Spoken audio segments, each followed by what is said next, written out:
Donald Trump was on with Chuck Todd on Meet the Press yesterday. On with everybody. Yeah, he gets around. Yeah. And it wasn't just a phoner. He was actually in front of a camera. Exactly. So that's an improvement, I suppose. Chuck Todd, of course, you remember him as volunteer for Tom Harkin's 92 presidential campaign. I always just like to remind people the perspectives that are presented from the presenters on the Sunday Talkies. And among the issues they discussed was Trump's tax plan and support for minimum wage increase. Here's Trump on his tax plan. Not written in stone. It's a proposal that is a point of negotiation. But I put in a proposal. Under my proposal, it's the biggest tax cut by far of any candidate by far. Right. But I'm not under the illusion that that's going to pass. They're going to come to me. Right. They're going to want to raise it for the rich. Frankly, they're going to want to raise it for the rich more than anybody else. But the middle class has to be protected. Okay. The rich is probably going to end up paying more, and business might have to pay a little bit more. But we're giving a massive business tax cut.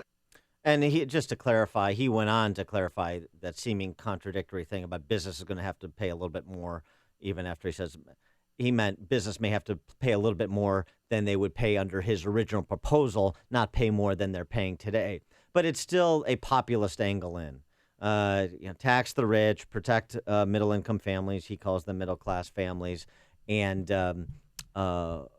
in addition to that, he's got the minimum wage increase where. But he wants the states to pay for the minimum wage increase. Right. To be clear, he kind of seemed to be open to a federal to raising the federal floor, but he said that he would leave. His preference would be to leave it for the states. This is all so much shifting sand in populist politics, which is what the Donald Trump economic program is going to be. It's a bit of neo-mercantilism, if you will. But for more on that and profile on Donald Trump as a presidential nominee, he graced the cover of The Economist, kind of, sort of, recently. Washington, we have a problem with Trump's wiggy top descending over the White House. Not terribly complimentary, but we're joined by James Astill, who's The Economist's Washington's correspondent. James, thanks so much for joining us. We appreciate it. No, it's a pleasure. So give us a bit of an international perspective on Trump, particularly as it pertains to some of the remarks he made within the last couple of weeks on foreign policy and his America First foreign policy, plus his kind of antagonism on trade-related matters to Mexico and China. Well, I mean, let's just start with what Donald Trump represents to the world. He represents a direct challenge to the U.S. values, liberal, stable, multilateral world order. He suggests that he would revise all and any American trade agreement and replace it with very short-term bilateral negotiations negotiated in extraordinarily aggressive and retaliatory American spirit. He told me in an interview in Trump Tower last week that he would consider withdrawing America from the UN. There isn't a single international organization that he likes, that he's prepared to be complimentary about it. He hates NATO. He hates the UN. It seems. So he represents bad news for all countries. Obviously, he singles out China in particular. It is hard to see from his rhetoric how it would be possible to avoid a trade war between the U.S. and China, which would inevitably mean economic pain for Americans as well as for China and the rest of the world. So he represents a lot of instability, and it's unsurprising that the prospect of a Trump presidency is therefore being looked upon with general horror and disbelief around the world. A lot of his products, the Trump ties, all that suits and ties, they're all made in China. Did he bring that up at all when you were had that conversation with him? No, he didn't, nor did I ask him. I mean, his plans are so clearly populist and unserious and designed to, meet this sort of visceral sort of malaise amongst the lowest common denominator of Republican voters. That, I mean, the flagrant hypocrisy in many of his positions is manifest. I don't think that the ties or the whatever other products he's having made in China are kind of stick out in that sense. He's changed his positions to try to meet the worst fears of a section of the Republican electorate very, very strikingly during this election. Yeah, but it's the appeal is not limited to self-identified Republicans or long-identified Republicans, and you see a bit of a revolt going on the other side too. Where we're not for the superdelegates, the revolt may be more serious in terms of toppling Hillary Clinton. A lot of similarity there, and Trump making a direct appeal and has been for several weeks now to Bernie Sanders voters. To be fair, Dan, I think there is some similarity. There is certainly disaffection across the U.S. electorate. Wages have been stagnant for a long time, and we can feel the ripples of that disaffection across the electorate. But you can't compare the Bernie Sanders insurgency to the Trumpian insurgency. For one thing, Bernie Sanders is definitely not going to be the Democratic nominee, whereas Trump is the Republican nominee. Trump is the nominee despite the wishes of 99.9% of the Republican establishment. That is not the case on the Democratic side, where basically the establishment and the voters are more or less happy with Hillary Clinton. She is not a popular candidate, but she's one that the Democrats can rally behind. It's a completely different situation from what's happening on the Republican side. Well, 1 in 4, recent polling, 1 in 4 self-identified Democrats not prepared to support Hillary Clinton at this point. 1 in 3 self-identified Republicans not prepared to support Donald Trump. In terms of the enthusiasm, not all that dissimilar.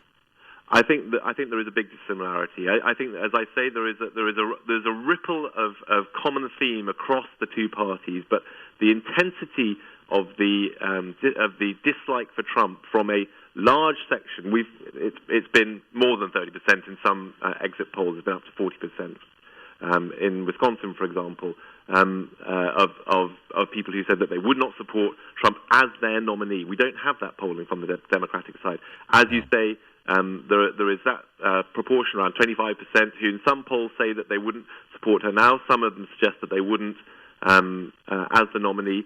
I know from my own experience of attending dozens of rallies in this primary season across the country for both parties, for many candidates, that you don't get the same intensity of dislike in a Hillary Clinton and Bernie Sanders rally. There are plenty of people who don't like Hillary Clinton. She's clearly not a dream candidate for very many people in this country, including in the Democratic side. But there are many, many, many people at Bernie Sanders rallies who grudgingly, unhappily say, well, don't like her, can't stand her, don't like her record. But of course, if she's our nominee, I'll vote for her. That's not what's happening on the Republican side. But the intensity runs both ways in terms of intensity of support, intransigent support for Donald Trump, the enthusiastic support for Donald Trump that doesn't exist for Hillary. And generally speaking, and by the way, I mean, I don't want to get into dueling polls, but recent polling has the race right now as a statistical dead heat, which is sort of an amazing thing. But I want to ask you about another policy issue, because this bubbled up to the surface last week, and it hasn't gotten as much coverage as it deserves.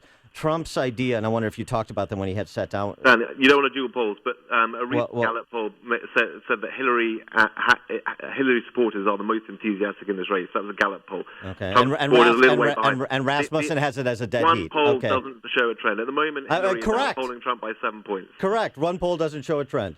So I wonder if you discussed this with Donald Trump when you sat down with him, this issue of buying T-bills back at discounted rates, essentially a purposeful default on America's obligations and the impact that would have on the international financial system.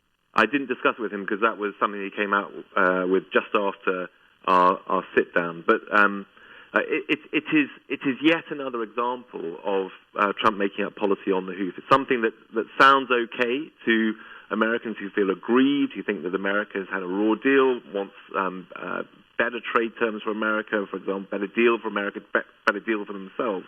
It sounds like there's justice in that proposal, but the ramifications would clearly be extraordinarily destabilizing to financial markets, and Americans would feel the pain of that. So from what I hear you saying, you don't trust Donald Trump, and do you think he's going to destroy the Republican Party?